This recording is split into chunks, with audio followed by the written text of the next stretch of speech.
ஸ்ரீமன்னாராயணா நாராயணா ஸ்ரீமன்னாராயணா நாராயணா ஸ்ரீமன்னாராயணா நாராயண பட்டதிரி உருகும் பரமனா நலம் தரும் நாராயணீயம் அருள் வழங்குமே தினம் நம்மை காக்குமே.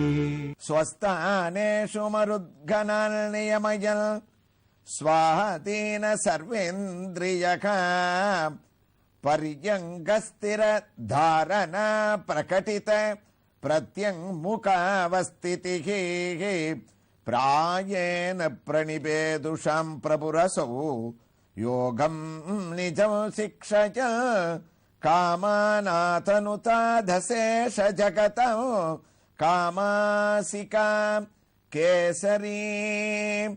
நாராயணியத்தினுடைய உயர்ந்த 25வது தசகத்துல 6வது ஸ்லோகத்துல நாராயண பட்டத்திரி பிரத்யட்சமாக நேர ஹிரண்யகசிபுவ பகவான் வதம் பண்றதுக்காக சந்தியா காலம் வரணுமே, பகல்லையும் மரணம் வரக்கூடாது, ராத்திரியிலையும் மரணம் வரக்கூடாதுன்றதுக்காக மாலை பொழுதான பிரதோஷ காலம்னு சொல்லக்கூடிய சந்தியா காலத்தை எதிர்பார்த்துண்டு, குருவாயிரப்பா அவனிடத்துல அதற்காக நீ ஒரு தகப்பனார் பிள்ளை நடத்துற விளையாட்டுல எப்படி தோத்து நடிப்பாரோ அதே போல அவனிடத்துல தோத்து போற மாதிரி நீ நடிச்சுட்டே இருக்க. அந்த சமயத்துல என்னாச்சு, சந்தியா காலமும் நெருங்கிடுத்து. பிராமியம் தோதி ஜாதமம் புனரபி புரோத்கிருத்யதோர்பியாம் ஜவத்வாரே தோருஜுகே நிபத்யவகரன் யுத்காய வக்ஷோ புவி.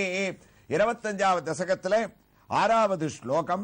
இவனை அழிக்கணும் அப்படின்னு தீர்மானம் பண்ண உடனே நேர நரசிம்மமூர்த்தியான நீ என்ன பண்ண குருவாயிரப்பா, எனக்கு பிரத்யட்சமா ஏதோ காட்சி தெரியறதே, உன்னுடைய பலாத்காரமான புஜங்களால கூறிய நகங்களால அப்படியே இரணியனை பிடிச்சு முதல்ல உன்னுடைய மடியில உட்கார வச்சுட்ட.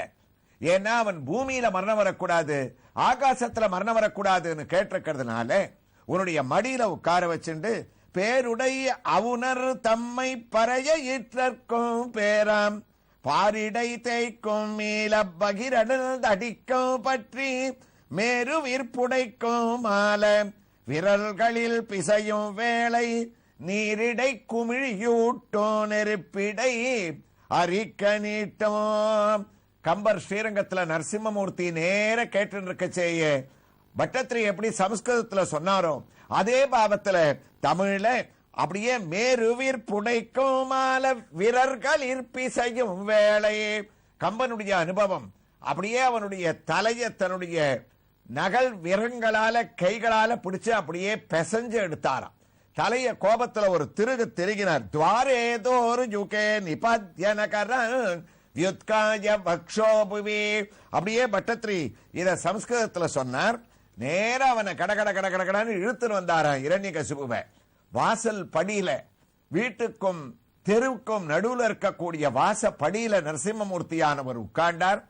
அவனை தன்னுடைய மடியில 2 பக்கமும் அவனுடைய தலையிலேந்து பாதம் வரைக்கும் இழுத்து பிடிச்சு துவாரே தோரு யுகே அந்த துவாரத்துல மடியில போட்டுன்னு அப்படியே குருவாயிரப்பா நீ படுக்க வச்ச.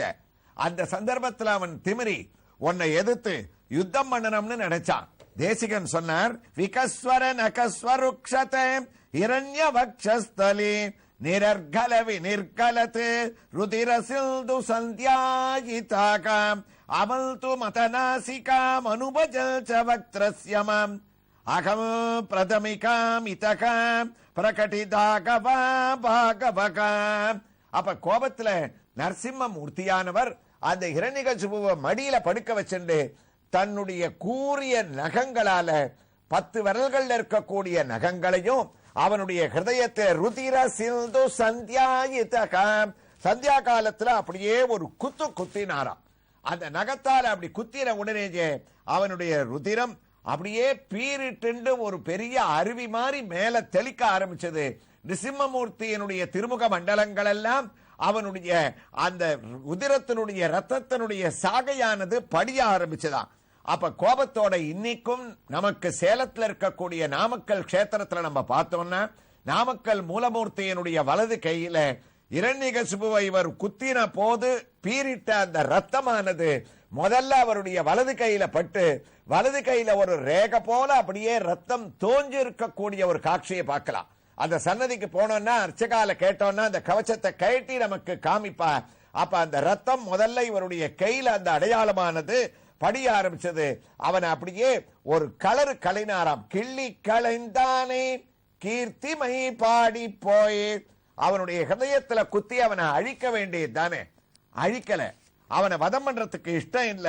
பாயோ பாய முதயிரஜோபகுஜகத் சம்காரி சிம்மரவன ஒரு சிம்ம கர்ஜனையை பண்ணிட்டு அவனுடைய ஹிருதயத்துக்குள்ள தன்னுடைய நகத்தை விட்டு களைஞ்சு களைஞ்சு எதையோ தேடுறாராம். எதை தேடுறார்? ஆண்டாள் நாச்சியார் திருப்பாவையில சொன்ன புள்ளின் வாய் கீண்டானை பொல்லாவரக்கனை கிள்ளி களைந்தானை கீர்த்திமை பாடி போய். பொல்லாவரக்கன் இரண்யகசிபு அவனை கிள்ளி களைந்தார், நகத்தால் அவனுடைய ஹிருதயத்தை கிள்ளினார். ஆனா கிள்ளினதோட இல்ல, களைஞ்சு களைஞ்சு பார்த்தார்னா என்ன களைஞ்ச அவனுடைய ஹிருதயத்துக்குள்ள என்ன தேடினார்னா அப்ப கூட நரசிம்மமூர்த்திக்கு இத்தனை கோபத்திலையும் கருணையா. இப்படிப்பட்ட உயர்ந்த பிரகலாதனுடைய அப்பாவா செய்வேன், இவனுடைய ஹிருதயத்துக்குள்ள எங்கேயான கொஞ்சம் தர்மம் ஒட்டிண்டு இருந்தா விட்டுடலாமே. ரெண்டாவது, இவன் வைகுண்டத்துல நம்மளை தேடிண்டு வந்த போது இவனுடைய மனசுக்குள்ள போய் நம்ம உட்காண்டமே, நாம உட்காண்டதுனால நல்ல சிந்தனை எங்கேயாவது இருந்தா கொஞ்சம் விட்டுடலாமேன்னு ராமன் எப்படி ராவணனை இன்று போய் போர்க்கு நாளைவான்னு ஒரு வாய்ப்பு கொடுத்தாரோ அது போல நல்ல தர்மம் இருந்தா இவன் பொழைக்கிறதுக்கு வழியை தேடலாமேன்னு தர்மம் இருக்கான்னு கலைஞ்சு கலைஞ்சு பார்த்தார். ஒரே அதர்மம் சொரூபம். அதுக்குள்ள இரண்யகசிபு குரல் கொடுத்துட்டான், நான் பலவிதமான வரங்கள் வாங்கினே பிரம்மா கிட்டக்க, எல்லாமே பொய்யா போயிடுத்தா, உலகமே பொய்தான, பிரம்மா வார்த்தையும் பொய்யா எடுத்தேன. உடனே பகவான் நரசிம்மன் பேச ஆரம்பிச்சார்னார் பட்டத்ரி. இரண்யகசிபு, நீ வாங்கின வரங்களை எல்லாம் உனக்கு ஒன்னு ஒன்னா ஞாபகப்படுத்துறேன். அந்த சந்தர்ப்பத்துல அதற்கு ஏத்தாற் போல் நான் உன்னை அழிக்கிறேன்றத நீ ஞாபகம் வச்சுக்கோன்னு குருவாயூரப்பா நரசிம்ம மூர்த்தியாக நீ பதில் சொல்ல ஆரம்பிச்சேன்னு தொடர்றார் இந்த ஸ்லோகத்தை. தொடரட்டும். அதற்குள்ள நாம் இப்போது தரிசிக்க வேண்டிய உயர்ந்த நரசிம்மமூர்த்தியினுடைய திவ்ய தரிசனத்தை நாம அடையணும். உங்க எல்லாருக்கும் எந்த திருக்கோயில் ஞாபகத்துல இருக்கும்? பூவரசன் குப்பம். அது பண்ருட்டியிலிருந்து சுமார் 18 கிலோமீட்டர் தூரத்திலேயும் விழுப்புரத்திலிருந்து சுமார் 20 கிலோமீட்டர் தூரத்திலேயும் அமைந்திருக்கக்கூடிய லட்சுமி நரசிம்ம சுவாமியினுடைய கோயிலிலே மூலமூர்த்தியினுடைய திவ்ய தரிசனத்தை நாம் அடைய இருக்கின்றோம். ஆச்சரியமான ஒரு விமானம். இந்த விமானத்திலே லட்சுமி ஹயக்ரீவர், பரமபதநாதனான விஷ்ணுவான எம்பெருமான், லட்சுமி வராகர் மடியிலே தான் லட்சுமியை அமர்த்தி கொண்ட வராகமூர்த்தி, ஸ்ரீதேவி பூதேவியுடன் மகாவிஷ்ணு, மற்றொரு புறத்திலே தூணை பிளந்து நிருசிம்மாவதாரம் எடுத்த காட்சியை பட்டத்ரி எவ்வாறு வர்ணித்தாரோ அதே போன்ற பாவத்திலே சிற்ப வடிவத்திலே நரசிம்மர், மற்றொரு நரசிம்மமூர்த்தி இப்போது நாம் விவரமாக கேட்டுக்கொண்டிருக்கக்கூடிய சம்காரத்தை எதிர்பார்த்து கொண்டிருக்கின்றோம்.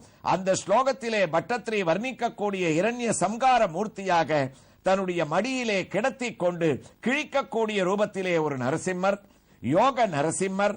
ஆக இவ்வளவு நரசிம்மரையும் நாம் விமானத்திலே தரிசித்து கீழே இந்த பிராகாரத்திலே இந்த கோயிலை கட்டிய பூவரசன் என்ற ராஜாவையும் அவனுடைய ராணியையும் தூணிலே சிற்ப வடிவமாக நாம் தரிசித்து நரசிம்மனை தரிசனம் செய்வதற்காக நாம் உள்ளுக்குள்ளே நுழைந்து விட்டோம். அழகான துவாரபாலகர்களை நாம் கடந்தோமே, ஆனால் ஆச்சரியமான மூர்த்தியாக இதோ லட்சுமி நரசிம்மன் பூவரசங்குப்பத்திலே நமக்கு காட்சியளிக்க துவங்கிவிட்டார். இந்த நரசிம்மரை நரகிரி என்ற ஒரு மகரிஷி அவருக்கு இவர் தரிசனத்தை அளித்து அவருக்காக இங்கு நரகரியும் மூலஸ்தானத்திலேயே ஜல சமாதியாக இங்கு அமர்ந்திருப்பதாக தலவரலாறானது கூறுகின்றது. ஆக நரவரி ஜலசமாதியாக மகரிஷியானவள் அமர்ந்திருக்க அவருக்கு மேல் உயர்ந்த சிம்மாசனத்திலே மடியிலே மகாலட்சுமியை அமர்த்தி கொண்டு காட்சியளிக்கக்கூடிய அழகான மூலவருடைய சேவை, அமர்ந்த திருக்கோலம், உயர்ந்த ஒரு கிரீடம். ஆகா, ஆச்சரியமான நரசிம்ம மூர்த்தி திறந்து அகன்று அழகாக சமர்ப்பிக்கப்பட்ட கண்மலர்களை தான் சார்த்திக் கொண்டு சேவையளிக்கக்கூடிய கண்களுடைய சேவை. அது மட்டுமா, நான் ஒரு சிங்கம் என்று நிரூபிப்பதற்காக அழகான சிங்க மீசையையும் தான் தரித்துக் கொண்டு பரந்த விரிந்த காதுகளோடு 4 கைகளிலே இதோ 2 கைகளிலே சங்கு சக்கரத்தை தான் தாங்கிக் கொண்டு ஒரு கையானது அபயகஸ்தமாகவும் மற்றொரு கையானது மடியிலே அமர்ந்திருக்கக்கூடிய மகாலட்சுமியை லாவகமாக அமர்த்தி அரவணைத்துக் கொண்டிருக்கக்கூடிய திருக்கரமாகவும், மகாலட்சுமியும் அவருடைய மடியிலே அமர்ந்து கொண்டு இந்த கஷேத்திரத்தினுடைய அழகு பூவரசன் குப்பத்திலே ஒரு திருக்கண்ணால் பகவானான லட்சுமி நரசிம்மனை பார்த்து கொண்டும், இதோ நாம் இப்போது தரிசிப்பது போல ஒரு திருக்கண்ணால் தரிசிக்கக்கூடிய நம்மை பார்த்து கொண்டும் அருளை வாழி வழங்கக்கூடிய லட்சுமியின் திவ்ய சேவை இந்த கோயிலுக்கே உண்டான ஒரு பெரிய பெருமை. அது மட்டுமா, மகாலட்சுமியோடு சேர்ந்த இந்த எம்பெருமான் மகாலட்சுமியும் அழகான திருவாபரணங்களையும் கிரீடங்களையும் தான் தரித்துக் கொண்டு தன்னுடைய ஒரு திருக்கரத்தால் அவரை அரவணைத்து உக்கிரத்தை தணிக்கக்கூடிய ரூபமாக சேவையளிக்கக்கூடிய லட்சுமியும் பூவரசங்குப்பம் நரசிம்மரும் அழகான ஒரு ஆசனத்திலே அமர்ந்திருக்கக்கூடிய திவ்யமான காட்சி. இந்த ஆசனம் தான் மாறி மலைமுழஞ்சில் மன்னி கிடந்துறங்கும் சீரிய சிங்கம் அறிவுற்று தீவிழித்து வேரி மயிர் பொங்க என்ற ஆண்டாள் நாச்சியார் கண்ட நரசிம்மனை ஆண்டாளும் நீங்கள் சீரிய சிம்மாசனத்திலிருந்து யாம் வந்த காரியம் ஆராய்ந்து அருள வேண்டும் என்ற திருப்பாவையினுடைய பாசுரத்தை ஞாபகப்படுத்துவது போல சிம்மாசனத்திலே அமைந்திருக்கக்கூடிய அழகான ஆசனத்தோடு லட்சுமி நரசிம்மனுடைய ஒரு திவ்ய தரிசனமும், தாயாரானவள் தான் ஒரு தாமரை பூவை கையிலே தாங்கிக் கொண்டு ஏலக்காய் மாலையை தான் தரிசித்துக் கொண்டு தாங்களுடைய திருவடி தரிசனம் கிடைக்கும்படியாக லட்சுமி நரசிம்மரும் இரு சிங்கங்களுக்கு நடுவே சிம்மாசனத்திற்கு கீழே தன்னுடைய திருவடி தரிசனத்தை அளிக்க, அதற்கு கீழே பெரிய திருவடியான கருடனானவன் அழகாக அமர்ந்து இவர்களை சோஸ்திரம் செய்யக்கூடிய திவ்ய ரூபமான பூவரசங்குப்பம் லட்சுமி நரசிம்மர் மூலமூர்த்தியினுடைய திவ்ய தரிசனத்தோடு அவருடைய திவ்ய வைபவத்தை எவ்வாறு பட்டத்திரி தொடருகின்றார் என்பதை கேட்பதற்காக நாம் நாராயணியத்தின் 25வது தசகத்தின் 6வது ஸ்லோகத்திற்கு திரும்பிவிட்டோம். நிர்பிதல் நதி கர்ப்ப நிர்பரகலத் ரக்தம் புபத்தோத்சவமுகம் பாயம் பாயமுதைரஜோ பகு ஜகத் சம்ஹாரி சிம்மாரவல்னே. இரண்யகசிபு கேள்வி கேட்டிருக்கான், பிரம்மா கிட்ட ஒரு வரம் வாங்கினேன், அவ்வளவும் பொய்யா போயிடுத்தா? யாரோ ஒரு சிங்கம் வந்து என்ன அழிச்சு கொடுத்தே, ஆயிரக்கணக்கான வருடங்கள் நான் பண்ண தபஸ் எல்லாம் வீணா போயிடுத்தேன்னு. அப்பதான் நரசிம்மமூர்த்தி அவ்வளவு கோபத்திலையும் அவனை மடியில போட்டு கிழிச்சுட்டு இருக்கார், ரத்தம் பெருகின்னு இருக்கு. அவனுக்கு பதில் சொல்றாராம், ஏ ஹிரண்யகசிபு, நீ என்னென்ன வரம் வாங்கினேன்னு ஒண்ணு ஒன்னா சொல்லு, நான் உனக்கு பதில் சொல்றேன். அவனும் சளைக்கல, வீரனோனோ பிரம்மாவால் படைக்கப்பட்ட யாராலும் எனக்கு மரணம் வரக்கூடாதுன்னு நான் கேட்டேன்னா, ஒன்னு தெரிஞ்சுக்கோ, பிரம்மா என்ன படைக்கல, பிரம்மாவை படைச்சவனே நான். அந்த ஒரு வரம் போறோம் உன்னை அழிக்கிறதுக்கு, மற்ற வரலாம் எனக்கு தேவையில்லை.